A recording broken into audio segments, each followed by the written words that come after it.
জোৱান পুত্ৰক হেৰুৱাই হুকহুকাই কান্দি উঠিল পিতৃ।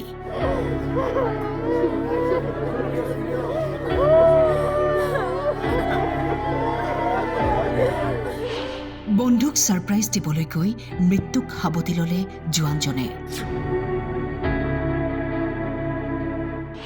পুত্ৰক হেৰুওৱা পিতৃৰ হাতত এতিয়া শেষ চিহ্ন।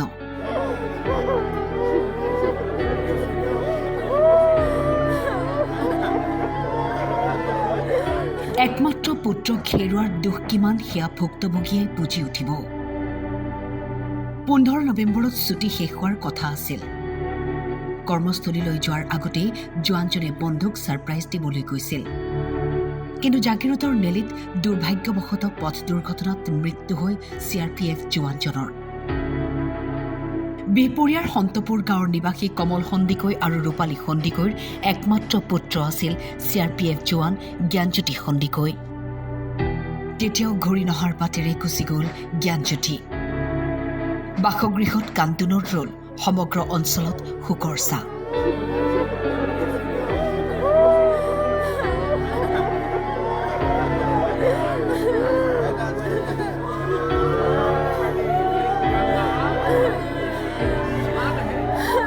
লোকে লোকাৰণ্য হৈ পৰা এক শোকাকুল পৰিৱেশত সামৰিক মৰ্যাদাৰে বিদায় দিয়া হ'ল CRPF জোৱানজনক।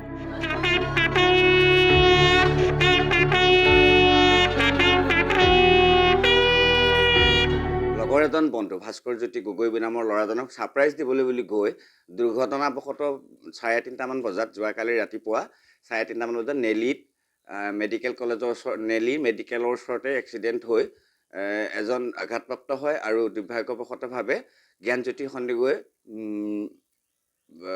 সংকটজনক অৱস্থাত হস্পিটেললৈ নিয়া হয় যদিও নেলি হস্পিটেলে তেওঁলোকক গুৱাহাটী মেডিকেললৈ পঠাইছিল আৰু ৰাতিপুৱা প্ৰায় 7:15 মানত ডক্টৰে তেওঁক মৃত বুলি ঘোষণা কৰিছে। এই যুৱকজন উঠি অহা যুৱকজন প্ৰায় 25 বছৰমান বয়সৰ হ'ব আৰু তেওঁ আমাৰ ইয়ালৈ ছুটী লৈ আহিছিল মাত্ৰ 15 দিনৰ কাৰণে। আৰু এই যুৱকজন উদীয়মান যুৱকজন তথা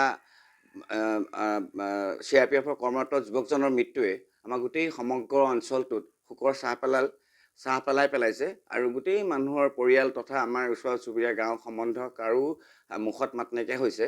কিন্তু কথা হ'ল কি ল'ৰাজনৰ যিটো মৃত্যু হ'ল সেই মৃত্যুটো অতি দুৰ্ভাগ্যজনক আৰু অতি আমাৰ কাৰণে বৰ মানে হৃদয় বিদাৰক। আৰু কালি সন্ধিয়া সময়ত গুৱাহাটী মেডিকেল কলেজত পষ্টমৰ্টম কৰি ৰাতিপুৱা আজি প্ৰায় 3:30 বজাত মৃতকৰ সদগতি কৰা হ'ল।